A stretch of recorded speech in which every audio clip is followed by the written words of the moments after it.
Siyata Dishmaya, Masechet Kiddushin, Daf Chavbet. Nous commençons Daf Chaf Aleph Amoudbet, 2 lignes avant la fin, Tanu Rabbanan. Puisque nous avons vu dans la Soudia précédente le din de la Eshet Yefat Toar, est-ce qu'elle était permise à un Kohen ou pas, la Gemara va développer le din de la Eshet Yefat Toar, donc les psukim dans Parashat Kitetse, un homme qui, au moment de la guerre, voit parmi les femmes qui ont été prises en captivité une femme qui lui plaît, il faut faire chaque tabac, et il veut la prendre pour femme. La Torah permet de prendre cette femme, de la convertir malgré elle, de force, puisque, comme nous allons le voir, la Torah a parlé Keneged Yetzerara. La Torah sait que si cet homme, on ne lui permet pas cette femme, il va la prendre même Beissour. Donc c'est pour cela que la Torah la lui a permis. Tanu Rabbanan, la Gemara nous rapporte une braïta. Veraïta Bashivia, et tu as vu parmi les femmes qui ont été prises en captivité, Beshat Shivia, c'est-à-dire, nous explique Rashi, ici dès le début, lorsque il l'a vue, il pensait la prendre pour femme. Mais dans le cas où il voulait la prendre pour la vendre ou comme servante et qu'ensuite il décide de l'épouser, la Torah ne l'a pas permise. Ensuite, la Torah dit Eshet Yefat. Eshet, on apprend, va faire le Shetish, même si elle était déjà mariée, il peut la prendre. Yefat Toar, c'est-à-dire elle a une belle apparence. L'odibra Torah la Keneged Yetzerara, c'est-à-dire que là, le Pasuk nous dévoile quelle est la raison pour laquelle la Torah te permet de prendre la Eshet Yefat Toar. C'est parce que la Torah a parlé contre le Yetzerara. Puisque elle est belle, elle lui plaît, elle a une belle apparence, il risque de la prendre, Beissour, et donc c'est pour cela que la Torah la lui permet. Moutar, il vaut mieux Shiurlu Israël Basar Tumutot Shrutot, que les bénis Israël vont manger de la viande. Temutot, c'est une bête qui est en danger, qui risque de mourir, qui est interdite. Normalement, elle est Meussad, on l'a en dédain, on ne veut pas la manger, comme c'est marqué dans le Passouk de Yecheskel.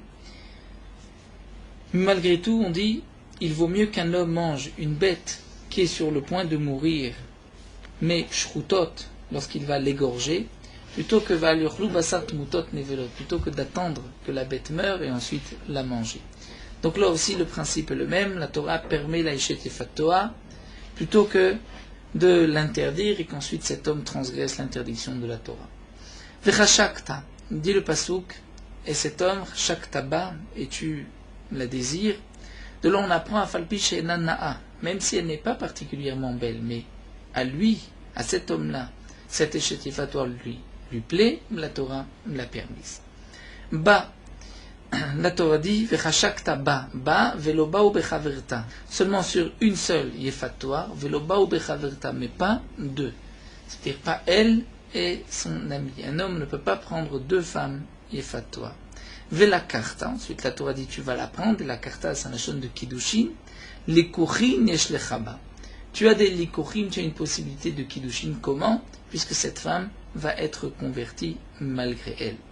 Même si auparavant elle était non-juive et qu'elle ne veut pas se convertir, même si elle était idolâtre, nous dit Rashi, malgré tout, la Torah dit tu auras des kiddushin, donc c'est que la Torah nous enseigne par là qu'on va la convertir de force, et donc ensuite on pourra lui donner des kiddushin. Ensuite la Torah dit Vela karta, donc Vela karta lecha, tu la prendras pour toi, lecha leisha. Shelo yikar shte nashim achat lo vachat leaviv. La Torah nous apprend dans le lecha, tu prendras pour toi, que de là on apprend qu'on ne va pas prendre une pour lui et une pour son père. C'est-à-dire qu'il ne peut pas prendre une femme pour quelqu'un d'autre. C'est lecha pour toi. Ou achatlo vachat lebeno, une pour lui, une pour son fils. Et ensuite la Torah dit va aveta el torbetecha melamed shelo yachatzena b'milchama. De là on apprend qu'il ne peut pas la forcer et avoir une relation avec elle b'milchama au moment de la guerre. Il va la prendre chez lui et ensuite elle lui sera permise. La Gemara poursuit, Tanu Rabbanan, nous reprenons le din du Eved Ivri qui désire rester chez son maître. La Torah nous dit Im Amor Yomar Eved, si l'esclave juif qui doit sortir au bout de 6 ans dit Ahavti et Adoni, j'aime mon maître, j'aime ma femme, mes enfants, lo etze chofshi, je ne veux pas sortir. Donc sa femme et ses enfants, il s'agit de la chifra kénaanite que son maître lui a donnée, puisque nous avons vu que le Eved Ivri a le droit de se marier avec une isha, une chifra kénaanite. Les enfants de cette chifra kénaanite appartiennent au maître. Donc l'esclave, lorsqu'il va sortir au bout de 6 ans, va devoir se séparer de sa femme, cette chifra kénaanite, de ses enfants. Et donc nous dit la Torah, si cet homme dit « mais je veux rester, j'aime mon maître, j'aime ma femme, mes enfants », il ne veut pas sortir, donc on lui donne la possibilité de rester plus longtemps jusqu'au Yovel. Bien sûr, comme nous allons le voir, il faudra lui poinçonner l'oreille, comme la Gemara l'expliquera encore par la suite. Donc de là on apprend du pasuk « Im amor yomar ha'eved » si l'esclave va dire. Et là nous avons un double langage, amor yomar, Hachi yomar veishene. Dit la Gemara, de là on apprend, il faut que le évêque le dise 2 fois. Il doit dire 2 fois qu'il aime son maître et qu'il veut rester chez son maître. La Braïta poursuit Amar betrilat shesh, velo amar besof shesh, et non nirtza. Si l'esclave a dit au début des 6 ans, je veux rester chez mon maître après les 6 ans, il ne l'a pas dit à la fin des 6 ans. Et Rashi nous explique, d'après la première explication qui est celle que Rashi retient, on dit bien sûr, on parle dans le cas où il l'a dit 2 fois, puisque nous avons vu juste avant un Shema Visheni, il faut le dire 2 fois. Lorsqu'il l'a dit 2 fois au début des 6 ans, mais pas à la fin des 6 ans, et non nirtza, il ne pourra pas rester. Chez Neymar, puisque c'est marqué dans le pasuk, lo etzer chofshi, c'est-à-dire je ne vais pas sortir libre, achiyomar beshat yetzia, c'est-à-dire que l'esclave est en train de parler, de dire beshat yetzia au moment où il va sortir. Donc s'il l'a dit au début des 6 ans, ce n'est pas valable. Amar besof shesh.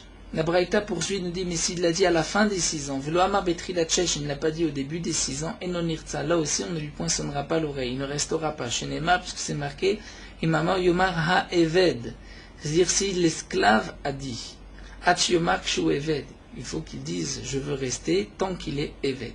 Donc là la Gemara nous enseigne que même si le eved va employer un double langage, il va le dire 2 fois, comme le Amor yomar, malgré tout, s'il le dit au début des 6 ans et pas à la fin, ou à la fin et pas au début, ce n'est pas valable. Nous allons reprendre pourquoi.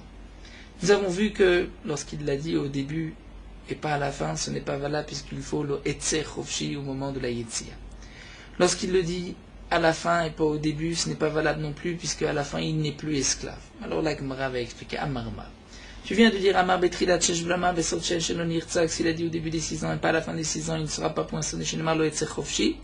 Maïre melo etzer chofshi, demande la Gemara pourquoi nous apporter une preuve de ce passage que je ne sortirai pas librement. Tipokle de bainana hafti et adoni et ishtivet banai. On peut l'apprendre d'un autre pasuk. Au début des 6 ans, le maître ne lui a pas encore donné une chifra kénanite, il n'a pas eu encore d'enfant. Donc comment peut-il dire j'aime mon maître, j'aime ma femme, j'aime mes enfants? Veleka, il n'y a pas encore au début des 6 ans cette possibilité de dire ma femme, mes enfants.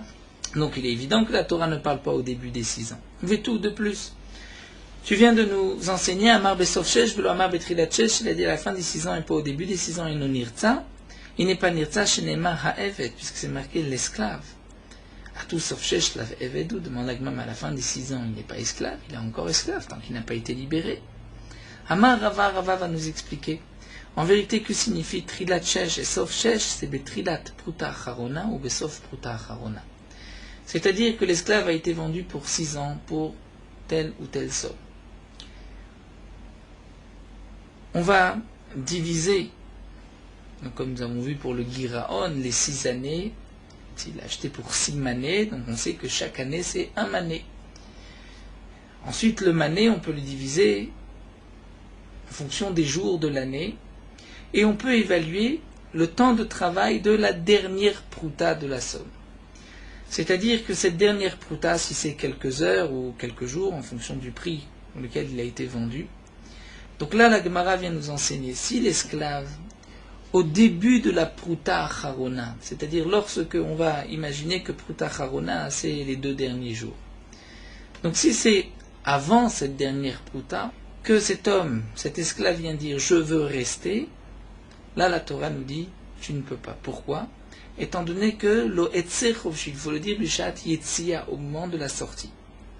Si cet homme dit besof pruta acharona, c'est-à-dire à la fin de la dernière pruta, lorsque c'est à la fin de la dernière pruta, c'est-à-dire s'il l'a dit à la fin, il n'a pas dit au début de la pruta acharona, là non plus il n'est pas nirtza, puisque la Torah nous dit miumara eved, il doit être eved lorsqu'il ne reste que moins qu'une chavé pruta, il n'est plus appelé eved, puisqu'un eved, c'est lorsqu'il y a encore un travail d'une pruta. Donc ça, c'est ce que la Braïta voulait nous dire. Bien sûr, on répond aux deux questions. On répond à la question de Ahavti et Adoni et Ishti ved Banai, puisqu'il s'agit ici de la dernière pruta. Il a déjà eu une femme et des enfants. On parle de la fin des 6 années. Comme nous l'explique Rashi, lorsqu'on a commencé la dernière pruta, on est déjà dans un moment où il n'est plus esclave, puisqu'il n'y a pas la valeur d'une pruta de travail. Lorsqu'on est avant cette dernière pruta, on n'est pas au moment de la yetzia. Donc ça, c'est ce que la Braïta a voulu nous dire. Si c'est avant ou à la fin, là, dans ce cas-là, ce n'est pas valable. Donc d'après la conclusion de la Gemara, pour que l'esclave puisse sortir, il doit dire donc 2 fois « Je veux rester chez mon maître », une fois avant que commence la dernière pruta, et ainsi il est encore appelé Eved, et une fois après que on a commencé la dernière pruta, puisque c'est le moment, la Sha'at Yetzia. La Gemara poursuit à Nourabanan, nous avons une braïta qui nous enseigne Lo Isha Ubanim, Vele Rabo en Isha Ubanim. Si l'esclave a reçu une chifra kénaanite, il a des enfants, mais son maître n'a pas de femme et d'enfants. Est-ce que l'esclave peut rester ou pas? A priori, on aurait pu dire que oui, puisque tout dépend de l'esclave. Il vient dire j'aime mon maître, ma femme, mes enfants. Pourquoi doit-on regarder la femme et les enfants du maître? Eh bien, la Gemara nous dit non, enon nirtza, il ne sera pas poinçonné chez Nehemar, puisque c'est marqué dans un autre pasuk. Lorsque l'esclave va te dire vaya ki yomar lecha lo etze meimar ki ahevra ve'et betecha ki tov lo imar. C'est-à-dire, il t'aime aussi ve'et betecha, ta maison, c'est-à-dire si le maître a aussi une femme. Donc une maison betecha. Maintenant, dans le cas où les rabots isha ubanim velo en isha ubanim, si le maître a une femme et des enfants, mais lui l'esclave n'en a pas, enon nirtza, il ne sera pas poinçonné, puisque là c'est marqué dans le pasuk shnema hafti et adoni et ishti ved banai. Donc il dit j'aime mon maître, ma femme et mes enfants. Hu evet rabo ve rabo eno evet non nirtza. Dans le cas où lui l'esclave aime son maître, mais le maître n'aime pas l'esclave, enon nirtza, il ne sera pas poinçonné. Shnema, parce que c'est marqué kitovlo imach, c'est-à-dire il est bien avec toi. Et imar signifie imar avec toi, le maître l'aime aussi. Rabo ohavo veueno evet rabo, si le maître l'aime et lui n'aime pas son maître, et non nirtza, il ne sera pas poinçonné chez Neymar parce que c'est marqué qu'il y a un hefra. Parce qu'il t'aime. Donc c'est l'esclave qui doit au moins aimer le maître. Donc là on voit que c'est dans les deux sens grâce au imar. Hu chole verabo eno chole. Si l'esclave est malade mais le maître n'est pas malade et non nirtza, l'esclave ne sera pas poinçonné. Pourquoi chez Neymar kitovlo imar? C'est marqué Kitovlo, c'est-à-dire c'est bon, Kitovlo, il est bien, Imar avec toi, et Rachid nous dit Kitovlo, on exclut le cholé. Celui qui est malade, ce n'est pas Tovlo, ce n'est pas bon pour lui. Donc Kitovlo, Imar, si lui est cholé, ce n'est pas Tovlo, et dans le cas où Rabo cholé, voyez cholé, le maître est malade, l'esclave n'est pas malade, là aussi, non nirtza, shnemar Imar, puisque c'est marqué avec toi. Donc le maître doit être en bonne santé, l'esclave aussi. Bay Ravi Barabaye. Ravi Barabaye pose la question Shnem Cholin Mai. Si les deux sont malades, quel est le din? Est-ce que Imar Baïnan, est-ce qu'on regarde le Imar avec toi? Donc toi comme lui comme toi, vous êtes tous les deux malades, il sera poinçonné, Vaïka, donc on pourra le poinçonner. Odilma non. Kitovlo Imar Baïnan. La Torah dit Kitovlo, c'est-à-dire il est bien avec toi, bien, c'est-à-dire il n'est pas malade, et Imar avec toi. Donc dans le cas où les deux sont malades, les cas, on ne peut pas appliquer le Kitovlo Imar, donc il ne sera pas poinçonné. Tekou, ça la Gemara ne répond pas, on laisse en suspens jusqu'à l'arrivée de Léo Nafi. Tanoura Banan, la Gemara continue la dracha Kitovlo Imar, l'esclave, il dit Kitovlo, c'est bon, il est bien avec toi. Imar avec toi, Bema'achal, dans ce que tu manges. Imar avec toi, Bemishte, dans ce que tu bois. Chez Lotéa, ta ochel pat neki avo ochel pat kiber. Non pas que l'esclave, lui, mange du pain noir, et toi tu manges du pain propre, du pain blanc. Ata shote yain yashan, vous shote yain chadash. Toi tu bois du bon vin vieux et lui boit du vin nouveau. Ata yashan al gabe mouchin, toi tu dors sur des mouchins, c'est-à-dire sur des matelas, chose de doux. Vous yashan al gabe teven, et lui il dort sur de la paille. Mikan amour de là on a dit que la connaît avait d'ivri, que connaît adon la hatzmo. Tout celui qui achète un esclave et d'ivri, c'est comme s'il s'achète un maître à lui-même. Tanou Rabbanan, la Gemara poursuit, Yatsa me'imahu banav imo, la Torah nous dit, il sortira de chez toi, lui et ses enfants avec toi. Veyatsa me'imar, il sortira de chez toi, hu ou banav imo, lui et ses enfants avec lui. Amar Rabbi Shimon nous dit, himu nimkar banav bnotav minimkari. Comment la Torah peut nous dire, il va sortir lui et ses enfants, mais ses enfants n'ont pas été vendus, si lui est vendu, mais est-ce que ces garçons et ces filles ont été vendus? Mais quand de là on apprend chez Rabbi Chaya Bemzonot Banav que le maître a l'obligation de nourrir les enfants de son esclave.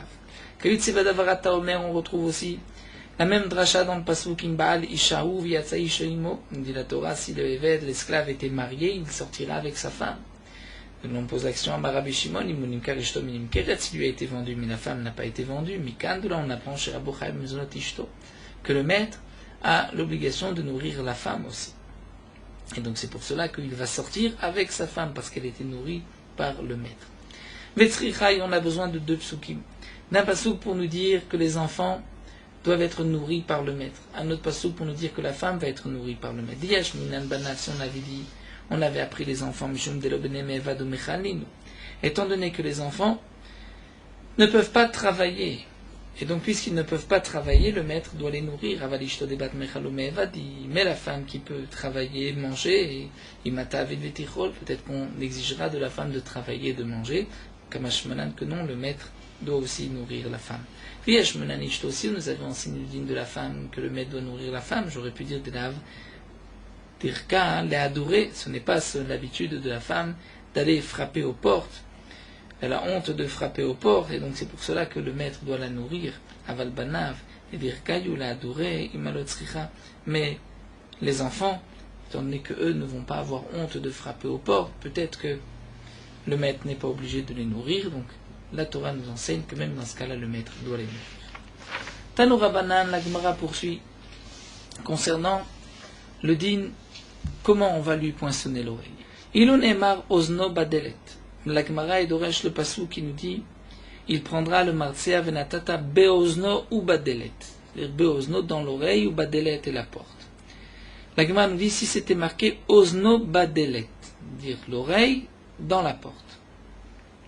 Haïti omer yidkor keneged ozno badelet. J'aurais pu dire qu'il va percer sur la porte, mais à côté de l'oreille. Deletin oznolo. Il va percer la porte, mais pas l'oreille. Demande la Gemara, comment aurais-tu pu penser qu'on ne perce pas l'oreille? C'est marqué que le maître va lui poinçonner l'oreille avec un martzia. Et là, alors la Gemara reprend. Haïti Omer, j'aurais pu dire qu'il va d'abord poinçonner l'oreille, meibrae à l'extérieur, c'est-à-dire loin de la porte. Comme c'est marqué Ozno. Ensuite, ensuite il va poser l'oreille sur la porte, et j'aurais pu penser qu'il va encore une fois percer sur la porte, mais à côté de l'oreille. Rashi explique que signifie c'est-à-dire de l'autre côté de la porte, en face de l'oreille. C'est-à-dire il va coller l'oreille à la porte, et de l'autre côté, il va percer la porte. Donc Talmud Lomar, la Torah dit non, be'ozno ou badelet. C'est-à-dire, dans un autre passage, c'est marqué que la karta est amartzia venatata be'ozno ou badelet. Ce n'est pas marqué ozno badelet, mais be'ozno ou badelet. De là, on apprend à Ketzad doker veholer ad shemagia etzel delet. C'est-à-dire, il va percer. Donc il va poser l'oreille sur la porte et il va percer l'oreille jusqu'au moment où il va atteindre la porte. La Gemara poursuit Delet. C'est marqué la porte, Shomeani ben Akura ben Shna Akura. J'entends, même si la porte est détachée, même si elle est sortie des poteaux de la maison, on pourra aussi poinçonner l'oreille sur cette porte. Talmud Lomar, la Torah dit non. Mezouza. C'est-à-dire, nous avons un autre passage qui dit Vigisho el adelet ou el mezouza. S'approcher de la porte ou de la mezouza, du poteau. Ma mezouza meomed avdelet na meomed. De la même manière que la mezouza, c'est-à-dire le poteau, c'est lorsqu'il est debout, sinon il n'est pas appelé un poteau, nous dit Rashi. Donc de même, delet doit être aussi debout. Rabban Yochanan ben Zakkai Doresh Tamikra Azé Kemin Chomer, nous dit la Gemara. Rabban Yochanan ben Zakkai expliquait ce passouk-là, Kemin Chomer, comme un Chomer. Rashi explique le Chomer, il s'agit comme un collier de pierres précieuses ou un collier de bessamim, de parfum. Donc c'est-à-dire, Rabbi Yochanan Zakkai expliquait bien le passouk, Man ishtana ozen mikol evarim shebaguf. Pourquoi la Torah a-t-elle choisi l'oreille parmi tous les membres du corps? Quelle est la différence entre l'oreille et tous les membres du corps? Pourquoi on va poinçonner l'oreille? Amar HaKadosh Baruch Hu, Hashem a dit, Ozen shamat koli alat Sinai. L'oreille qui a entendu ma voix sur le mont Sinaï, Bécha Shamarti, au moment où j'ai dit qu'il y Bnei Israël avadim, que les Bnei Israël sont mes esclaves, ils seront à moi des esclaves, velo avadim la avadim. Et les Bnei Israël vont être les esclaves d'Akadosh Baruch Hu et pas les esclaves des esclaves d'Akadosh Baruch Hu. Et cet homme-là qui a été se vendre, qui veut s'acheter à Adon, s'il veut rester chez son maître, Yirtza, on devra lui poinçonner cette oreille. Rabbi Shimon Ber Rebi Ayadoresh Tamikra Zekimin Chomer. Rabbi Shimon Rebi lui expliquait aussi le passou Kimin Chomer, il expliquait bien comme un collier de pierres précieuses, de parfum. Manishtana Delet Umzuza Mikol Kelim Shebabayit. Pourquoi la Torah a-t-elle choisi la porte, le poteau de tous les ustensiles de la maison? Amar HaKadosh Baruch Hu a dit Delet Umzuza, la porte et le poteau Shayu Edim Bemitzrayim, qui étaient témoins en Égypte, Bisha'a Shepasarti ala Mashkof, Valshtea Mezot, au moment où HaKadosh Baruch Hu a sauté sur des linteaux et des poteaux, va Marti, j'ai dit qu'il dit Bnei Israël avadim, que les Bnei Israël sont mes esclaves, à moi des esclaves, velo avadim la avadim, et pas des esclaves à des esclaves. Je les ai sortis de l'esclavage vers la liberté, vers l'arzev et kanadon leatzmo. Et lui, cet homme, a été s'acheter un maître, irtsa bifneem, on va lui poinçonner l'oreille, à côté donc de cette porte, à côté des poteaux de la maison. On continue avec une nouvelle Mishnah, mais cette fois-ci, nous allons nous pencher sur le Eved Kenani. Nous avons vu le din du Eved Ivri. De la Hama Ivriya, nous allons passer à la Sugia du Eved Kenani. Puisqu'on est dans la Sugia des Kinyanim, c'est en vérité la suite de notre première Mishnah, Aisha Niknit, la femme, on peut l'acquérir par 3 moyens. Ensuite, la Gemara nous a donc développé l'idée de l'esclave juif, de la servante juive. Ensuite, nous passons au Evet Kenani. Evet Kenani, nikne bekesef bishtar ou bechazaka. Un esclave non juif, on peut l'acquérir par de l'argent, par un shtar, par un papier, donc, ou bechazaka, ou par une chazaka. Chazaka, c'est-à-dire lorsque l'esclave va servir le maître, comme nous le verrons dans la Gemara. Vekone tatzmo bekesef alide acherim. Et lui pourra racheter sa liberté avec de l'argent à l'idéachim par l'intermédiaire d'une autre personne, c'est-à-dire lorsqu'une autre personne va donner au maître de l'argent pour le libérer, et non pas lorsque lui va donner de l'argent, même s'il a reçu cet argent à condition que son maître n'ait pas de prise sur cet argent. Malgré tout, comme nous allons le voir dans la Gemara, Rabbi Meir pense que l'esclave n'a pas de possibilité de kinyan sans son maître, donc l'esclave ne peut pas avoir d'argent. C'est seulement lorsqu'un autre va donner de l'argent à son maître. Ou bishtar al atzmo, mais par un shtar, il pourra se libérer par l'esclave lui-même s'il reçoit le shtar. D'ivri Rabbi son port de Rabbi. Chachamim omrim bekesef al atzmo, bishtar al acherim. Chachamim pense le contraire, bekesef al atzmo, c'est-à-dire lorsque lui va se libérer, lorsqu'il va recevoir de l'argent à condition que son maître n'ait pas de prise sur cet argent, comme nous le verrons dans la Gemara, ou bishtar al-achim, lorsqu'il va être donné à quelqu'un d'autre, ou bilvad, chakes et michelachim, et bien sûr à condition que l'argent appartienne à quelqu'un d'autre, étant donné que l'esclave n'a pas lui d'argent. Tout ce que l'esclave peut trouver ou recevoir en cadeau, tout appartient au maître. Donc il faut que ce soit de l'argent que quelqu'un d'autre lui ait donné à condition que le maître n'ait pas de prise sur cet argent.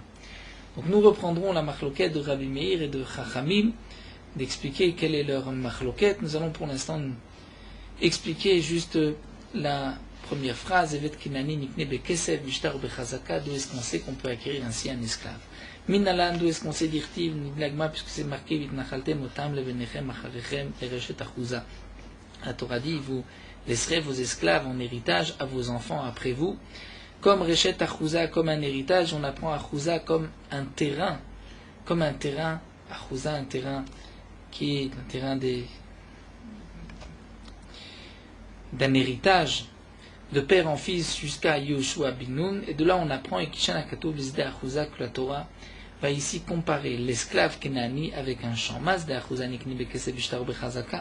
la même manière que le Sadeh Achouza, on peut l'acquérir un champ par de l'argent, par un shtar ou par une chazaka, faisant un kinyan chazaka, par exemple en creusant, en mettant une muraille. Afevet Kenani, de même un esclave nikni bekesed bishtar ou bechazaka. Demande l'agma ima Sadeh Achouza chosaret le baalim bayovel. Si vraiment on apprend l'esclave du Sadeh Achouza, on pourrait peut-être dire de la même manière que le terrain revient au Yovel, à son premier propriétaire, peut-être que même Afevet Kenani chosaret le baalim bayovel, que l'esclave aussi, Vet Kenani, va retourner chez son maître au Yovel. Talmud Lomar, la Torah dit, Leolam ba'em ta'avodu, c'est-à-dire vous le garderez à jamais. Donc là, la Torah précise, sur ce point-là, il n'est pas comme un champ, l'esclave est vendu à jamais. Tana, mais nous avons une braïta qui rajoute Av bechalipin. On peut acquérir un esclave même par un kinyan chalipin, qui est un kinyan d'échange, ou comme nous l'avons vu, lorsque le connaît, celui qui va acquérir, va donner un objet à lui au makné, à celui qui veut lui faire acquérir. Lorsque le makné va lever l'objet, le koné va automatiquement acquérir l'esclave. Seulement demande l'agma Tana Didan pourquoi notre Tana n'a pas rapporté Bechalipin. L'agma répond Milta deleteb maltetim katane. Le Tana a voulu nous enseigner des moyens d'acquisition qui ne sont pas valables pour des objets mobiles. C'est donc Kesef, Shtar, Vechazaka. C'est avec cela qu'on peut acquérir un champ, un esclave aussi, mais pas un objet mobile. Et donc le Tana n'a voulu marquer le moyen d'acquisition que ce qui ne peut pas acquérir, un moyen d'acquisition qui ne peut pas acquérir un objet mobile. Mais Milta deitab maltedlin lo katane. Mais une chose comme Kinyan Khalipin, on peut acquérir un objet mobile avec lo katane, là le Tana ne l'a pas marqué. Hamar Shmuel poursuit, il nous dit Evet Kenani nikne bemeshicha. Un esclave Kenani, on peut l'acquérir bemeshicha en le tirant. Ketzat, comment ça, tokfo ou baetzlo. C'est-à-dire le maître vient prendre l'esclave, il l'attrape et il le fait avancer, kenao, il l'a acquis. Comme pour une bête, on peut acquérir une bête bemeshicha en la tirant. Kerao ou baetzlo. Mais si on a appelé un esclave et que l'esclave est venu, là, lo kenao, il ne l'a pas acquis, comme on verra dans la Gemara, puisque l'esclave a avancé par lui-même, pas par son maître. Bishnama le Tana Didan, donc la Gemara reprend. Shmuel nous enseigne ici un nouveau kinyan, meshicha. Encore le Tana de notre Mishnah, on peut comprendre pourquoi il ne rapporte pas ce kinyan, ce moyen d'acquisition, comme nous l'avons dit plus haut. Le Tana ne nous parle que d'un moyen d'acquisition avec lequel on ne peut pas acquérir un métaltel. Mais la meshicha, on peut acquérir un bien mobile, donc le Tana n'en parle pas. Une chose, un kinyan, donc la meshicha, on peut acquérir un bien mobile, le katane, ce n'est pas marqué de l'état. Est-ce qu'on ne peut pas acquérir un bien mobile? Ça, c'est ce qui est marqué dans la Mishnah. Mais le Tana Bara, le Tana de la Braïta qui nous enseignait Khalipin, et Khalipin, on peut acquérir un métaltelim. Donc on voit que le Tana de la Braïta nous enseigne même un moyen d'acquisition avec lequel on peut acquérir un objet mobile. Si c'est ainsi, il devrait aussi enseigner la Meshicha lorsqu'on va tirer l'esclave. Et on répond que Katane Milta Deita Ben Mekarke Metaltelim. Le Tana veut nous enseigner, le Tana de la Braïta, un kinyan, lequel on peut acquérir aussi bien karkae que metaltélé, un bien immobile qu'un bien mobile, un terrain comme un objet. Mais meshichad metaltélé itab mekarkae lita, mais la meshicha qu'on ne peut acquérir qu'un bien mobile, mais un champ, on ne peut pas acquérir un champ de meshicha puisqu'on ne peut pas déplacer un champ. Donc là, lokatane, ce n'est pas marqué.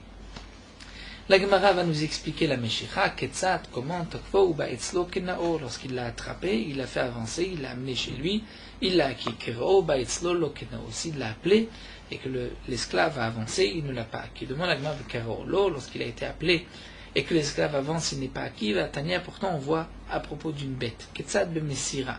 On peut acquérir une bête bemesira, c'est-à-dire lorsque un maître va donner à celui qui va, au suivant, celui qui va acquérir la bête, il va lui donner par exemple la ficelle avec laquelle il tire la bête, ou bien Arza betalfa, lorsqu'il va attraper le sabot, beseara, les cheveux, comme par exemple la crinière du cheval, beref shalea, ou la selle qui se trouve sur la bête, beshliv shalea, le poids qui se trouve sur elle, beprombia chez befuya, le mort qui se trouve dans sa bouche, ou bezouk chez betsavara, ou une clochette qui se trouve sur son cou, kenaa, lorsque on l'a attrapé, kenaa illaki. Mais ketzad b'mishicha, comment on peut acquérir une bête en la tirant, meshicha? Korela v'iba'a, nous dit la Braïta, lorsqu'on appelle la bête, et elle avance. Oshikisha b'makel v'ratzta defanav, où il a frappé avec un bâton et elle a couru devant lui. Kevan shakrayad v'regel kenaa, dès qu'elle a déplacé un pied et une main, il l'a acquise. Ravasi v'amra ravacha omer atchtalech lefanav mlokomata. Ravasi exige, après certains c'est ravacha, que la bête se déplace complètement, melokomata, toute sa grandeur. En tout cas, on voit ici qu'une bête, on peut l'acquérir en l'appelant. Lorsque la bête va avancer, c'est appelé une meshicha. Pourquoi, lorsqu'on appelle un esclave et que l'esclave avance, ce n'est pas une meshicha? La Gemara répond, Amre Behema Adata Demara Azla. La bête, lorsqu'elle avance, c'est parce que son maître l'a appelé. Mais Eved Adate de Nafshe Kazi. L'esclave, il avance parce que lui-même veut avancer, et non pas parce que son maître l'a appelé. On ne peut pas considérer qu'il est avancé, que ce soit la meshicha du maître. Amar Ravashi, Ravashi précise, Evet Katan Kebe Madame. Si c'est un esclave petit, un katan de 13 ans, qui n'a pas de date, ça c'est comme une bête, c'est-à-dire dès qu'on l'appelle et que l'enfant va avancer, c'est comme une meshicha. Tanu Rabbanan, la Gemara poursuit, nous rapporte une braïta, Ketzad Bechazaka. Comment on va acquérir un esclave Bechazaka par une chazaka, c'est-à-dire lorsque l'esclave va servir le maître. Hitirlo min alo. Si l'esclave lui a défait sa chaussure, donc à celui qui vient l'acheter, au lire kelavachav betamertas, où il lui a amené ses habits au bain public, ifshito, il le déshabille, ou chitzo, où il le lave, sacho, il l'enduit d'huile, gardo, il le gratte, il bicho, il l'habille, ou inilo, où il lui met ses chaussures, igibio, où il le lève, kenao, il l'a acquis. Amar Rabbi Shimon, mais Rabbi Shimon dit non, lote chazaka gedola me hagba'a, shagba'a connaît bechol makom. La chazaka ne peut pas être plus forte que la hagba'a, lorsqu'on lève, puisque la Agba'a, elle est connaît bechol makom partout, dans tous les cas on peut acquérir en levant. Et là la Gemara s'étonne, mais Maïkama, qu'est-ce que Rabbi Shimon rajoute? Puisqu'ici il s'agit de l'esclave qui va lever le maître. La Agba'a, c'est lorsque le maître va lever ce qu'il veut acquérir. Donc c'est pour cela que la Gemara rajoute à Maravashi, c'est que dans la Braïta on va dire Igbio, ou le Raboknao. Ce qui est marqué qu'il l'a levé, c'est-à-dire lorsque l'esclave va soulever son maître, c'est là que le maître a acquis l'esclave, puisque l'esclave le sert comme un esclave sert son maître. Mais dans le cas inverse, si c'est le maître qui a soulevé l'esclave, là le maître n'a pas acquis. Et là Rabbi Shimon n'est pas d'accord. Mais Rabbi Shimon, Shimon dit non, la chazaka n'est pas plus forte que l'agba. Si on peut acquérir tout objet en le levant, on peut aussi acquérir un esclave en le levant. La Gemara nous dit maintenant que tu nous enseignes que lorsque lui va lever son maître, il va l'acquérir, si c'est ainsi, c'est-à-dire si c'est appelé donc comme un maasé de chazaka, c'est-à-dire qu'il montre par là qu'il est l'esclave du maître puisqu'il le lève, et la meata c'est ainsi shifra kenanit ekne bebia, une shifra kenanit, c'est-à-dire une femme kenanite non juive qu'on veut acquérir. On pourrait l'acquérir bébia par une relation. Pourquoi? Puisque au moment où il y a cette bia, la chifra soulève le maître. Et donc si, lorsque l'esclave soulève le maître, il l'acquit, là aussi la chifra, puisqu'elle soulève son maître au moment de la bia, donc le maître va l'acquérir. Pourtant, on sait que on ne peut pas acquérir une chifra kenanit bébia. L'agma répond qu'Ikamrinan zenene v'zemitztaer. Dire dans quel cas on dit que lorsque l'esclave lève son maître, le maître l'a acquis, c'est lorsque le maître en profite et l'esclave est mitztaer, c'est-à-dire se fatigue de le lever. Mais acha zenene v'zenene, par la bia, la servante en profite aussi. Donc là, ce n'est pas appelé un kinyan chazaka. Demande l'agma sheloke darkamai. Si c'est une relation anormale et qui n'est pas habituelle, relation de dos, où là il n'y a pas de hana, maïkalima, quel va être le din? Est-ce que là on va dire que il va acquérir cette servante par une bia. Maravachai barada de manacha man limalan de la vanaït le tarvayou. Demande Rabbi Achai barada qui dit que même dans une bia chez le Kederka, il n'y a pas de anaa de profit au deux.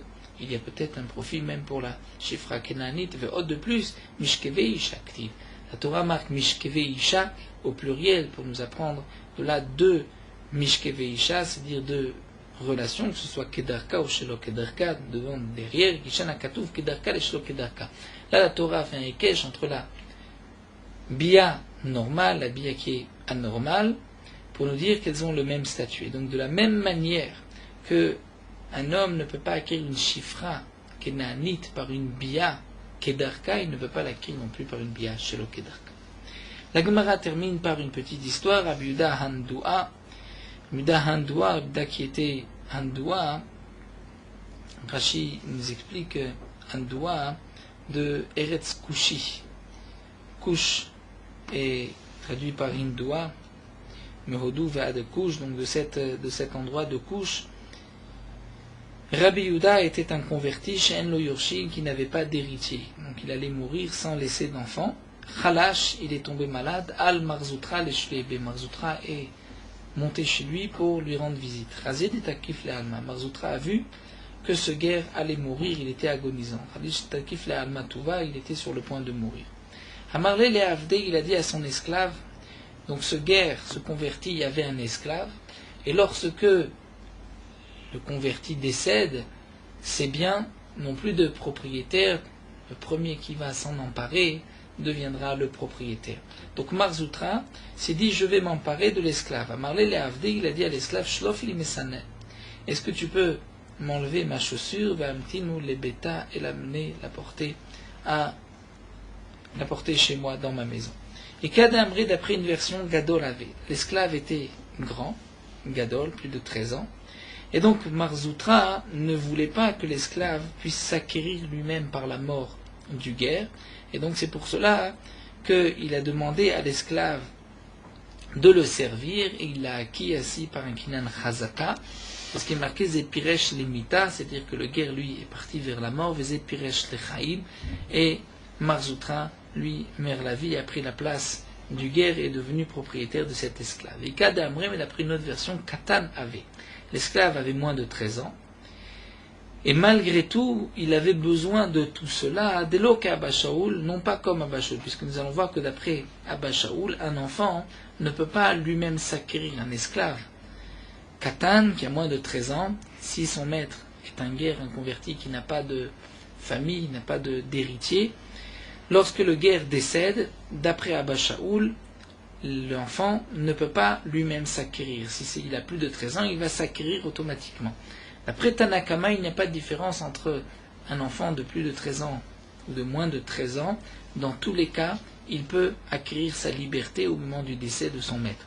Donc là, l'Agma nous dit, d'après une version, il était cet esclave Katan, il avait moins de 13 ans, et malgré tout, Marzoutra a eu besoin de l'acquérir par Kinan Chazaka, parce que Marzoutra ne pensait pas comme Abba Shaoul, et Marzoutra pensait que si le guerre décédait, automatiquement, le Katan pouvait acquérir sa liberté, donc Marzoutra n'aurait pas pu bénéficier de cet esclave. Donc c'est pour cela qu'il a fait en sorte de l'acquérir juste avant. Donc on nous rapporte la Braïta d'Etania, guerre shemet ou bisbezou Israël nechassa, dire un guerre converti qui est mort sans laisser d'héritier. Donc les Israël sont venus prendre ses biens. Le premier qui se sert deviendra propriétaire du bien. Vayu baem avadim, s'il y avait parmi les biens des esclaves, ben denim bektanim kanu atzam ben echorim. D'après Tanakama, que l'esclave soit grand ou petit, il n'y a plus de 13 ans ou moins de 13 ans, il va acquérir automatiquement sa liberté. Abba Shaoul omer, donc dolim, kanu atzam ben echorim, ktanim kol marzit baem zacha baem. D'après Abba Shaoul, les grands vont acquérir automatiquement leur liberté, mais un enfant, il faut faire un kinyan, c'est-à-dire lui il ne peut pas faire de kinyan, il a moins de 13 ans, et donc le premier qui va s'en emparer deviendra propriétaire. Donc là nous avons deux explications concernant l'esclave de ce guerre de Rabbi Yehuda Handoua, que Marzoutra a voulu prendre par un kinyan de Chazaka. Est-ce qu'il avait plus de 13 ans ou moins de 13 ans, et est-ce que Marzoutra pense comme Abba Shaoul ou pas? En tout cas, Marzoutra a voulu s'emparer de cet esclave par un kinyan Chazaka. Nous nous arrêtons ici, nous verrons Bezrat Hashem Donc la machloket entre Rabbi Meir et les Chachamim que nous avons étudié dans la Mishnah. Nous poursuivons avec Morot Halacha Daf Chavbet. Après la Choupa, nous devons dresser une table pour Seudat Nisuim, donc le mariage, le festin du mariage, le bouquet du mariage. C'est une Seudat Mitzvah. Et il n'y a pas plus grande Seudat Mitzvah que la Seudat du Khatan Vekala. Tout celui qui profite de la Seudat du Khatan, mais qui ne le réjouit pas, transgresse 5 kolot, les fameux 5 kolot que nous avons vus, Kol Sasson, Kol Simcha, Kol Khatan, Kol Kala, Kol Omri, Modo et Haché. C'est-à-dire que de profiter d'un repas de Khatan et ne pas le réjouir, on n'aura pas, Chaz Shalom, le mérite de ces 5 kolot qui viendront au moment de la consolation de Yerushalayim, lorsque le Beth Amikdash sera construit. Tout celui qui réjouit le Khatan et la Kala, ceci lui est considéré comme s'il avait reconstruit une des ruines de Yerushalayim. L'essentiel de la Simchat Khatan Vekala, c'est avec de la musique, des instruments de musique, et le minag est d'apporter donc des musiciens, toutes sortes d'instruments pour pouvoir réjouir le Khatan et la Kala. À Yerushalayim, certains ont l'habitude qu'au moment d'un mariage, Khatan Vekala, on ne joue qu'un seul instrument de musique, en général c'est une batterie. Cette takana a été instituée en l'année 5625, donc il y a près de 150 ans, après une épidémie qui était arrivée à cette époque-là à Yerushalayim, et qu'ils avaient fait chez Lat Chalom, poser la question en rêve, et la réponse du ciel avait été que il fallait donc s'abstenir de jouer des instruments de musique, même au moment d'un mariage. À Yerushalayim même était la ville de la destruction du Beth Amikdash. Il faut faire attention dans la Simchat Khatan Vekala que ce soit une Simcha de mitzvah, donc de ne pas arriver à la moquerie ou à d'autres interdictions, même si ce n'est qu'un Iso Midera Banan, ce n'est pas permis pour Simchat Khatan Vekala. À plus forte raison qu'il n'y ait pas de danse mélangée et de Pritzut, bien évidemment.